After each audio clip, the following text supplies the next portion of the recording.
A former Letcher County teacher pleads not guilty in a rape case. What happened in the courtroom today coming up. Plus, she's over the bridge. The cab is hanging over the river. 911 calls are giving us new insight into a crash that left a truck driver hanging off a bridge. You'll hear some of those calls and from the hero who rescued the driver.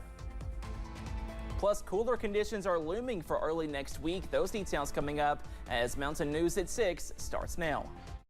Dedicated to Eastern and Southern Kentucky, this is WYMT Mountain News at 6.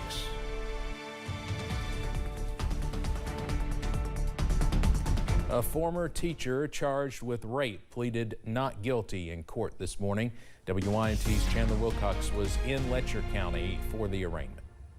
Brian Wesley Bailey entered a not guilty plea in this Letcher County Circuit courtroom Wednesday morning. The former Letcher County teacher is charged with third-degree rape, possession of child abuse materials, and tampering with physical evidence. Bailey was charged after an investigation by police beginning in November 2023. The Attorney General's office said they have no comment on the arraignment. Bailey's attorney also said they have no comment. A bond hearing for Brian Wesley Bailey is set for March 27th at 1 p.m. here at the Letcher County Courthouse. In Letcher County, Chandler Wilcox, WYMT Mountain News.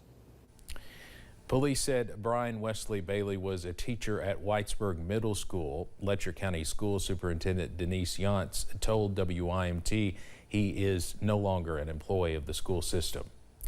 Attorney General Russell Coleman is asking the Sixth Circuit U.S. Court of Appeals to reconsider a panel decision to throw out the death sentence for Benny Lee Hodge. Hodge was convicted of murdering Tammy Acker and trying to murder her father, Dr. Roscoe Acker, in Letcher County nearly 40 years ago. Coleman says Hodge and his co-defendant posed as FBI agents to get into the family's home. Once inside, they tied up the victims, forced Dr. Acker to open his safe, strangled him until he lost consciousness, and stabbed Tammy at least 10 times with a kitchen knife. Now, according to the Kentucky Department of Corrections, Tammy Acker's death is not the only murder on Hodge's rap sheet. According to the department's website, Hodge received a second death sentence in 1996 for the murder and robbery of Bessie and Edwin Morris in their home in Grayhawk. A Corbin woman died after a crash in Madison County yesterday. The coroner identified the woman as 23-year-old Taylor Baltimore. Police say her car crossed the center line of I-75 near exit 87. She was taken to UK Hospital where she died. Police say one other person was hurt. Police believe wet road conditions contributed to the wreck. It's a semi-truck that slipped over the bridge. The lady screaming like it's a very, very bad bridge. That was just one example of the phone calls dispatch received after a truck driver was seen hanging from the side of a bridge in Louisville.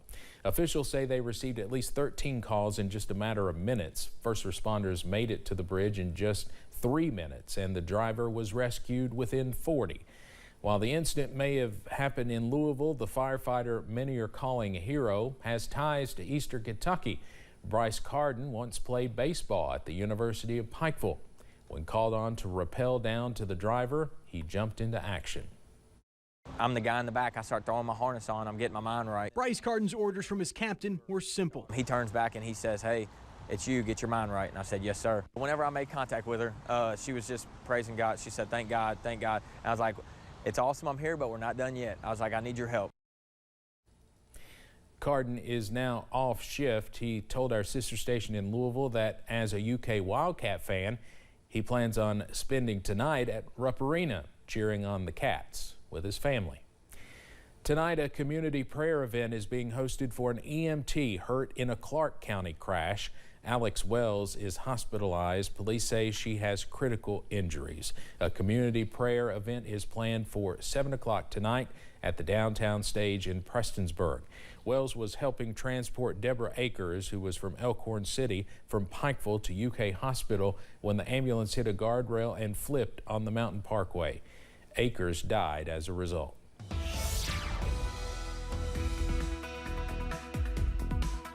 We are tracking some more wet weather as we go into your Tuesday evening, especially in southeast Kentucky into Virginia, also West Virginia, zooming into the Big Sandy Valley. Again, nothing too heavy, but some more light showers in Paintsville, pushing into Inez in Martin County, also for Prestonsburg and Floyd County, moving into Pike County at this hour as well. And same story for southeast Kentucky, for Harlan County and Letcher County, also for our southwest Virginia counties at this hour. And a first alert for portions of Pulaski County, also in Rockcastle County. A few more light showers knocking on the door as we go over the next few minutes there. A live look from southwest Virginia at UVA-wise. That current temperature is sitting at 50 as we are tracking some more gloomy conditions, up to 57 for Jackson, 58 for Irvin, and 61 over in Pulaski County for Somerset at this hour.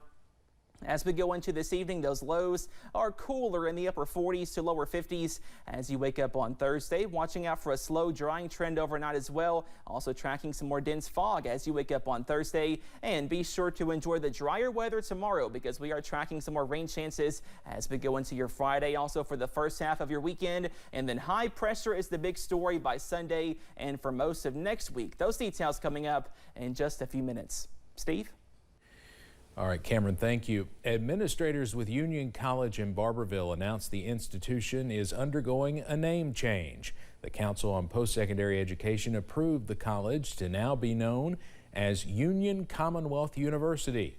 Administrators say the new name is officially in effect. They say a timeline for larger changes will be announced in the coming months. A bill that would criminalize interfering with a state legislative proceeding has cleared a House panel. If made law, House Bill 626 would set up a Class B misdemeanor on first offense, then a Class A misdemeanor on second offense if a person interferes with the action of lawmakers in the Capitol and its areas. Representative John Blanton says people have physically tried to stop lawmakers in the past from entering rooms or caused major disruptions. I believe it is important to enact statutes tailored to deal with this issue instead of simply relying on the more general offense of KRS 519.020 for obstructing government operations. And I want to pass until we can figure out how to make sure we are not infringing upon the constitutional rights and we know exactly how it's going to be triggered.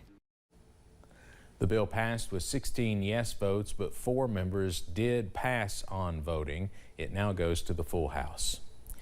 4 years ago today, Kentucky recorded its first confirmed case of COVID-19. From there, life would change for nearly everyone in the state and the world. Hospitals would fill up, there would be many deaths, and our way of life would change drastically. Today, Governor Beshear and others in Frankfort marked the anniversary with a service inside the Capitol Rotunda. This is one of the most historical events that any of us have lived through, and so marking today, not running from it, but talking about it is really important. Governor Beshear also signed a proclamation naming March 6, 2024 as a day of compassion.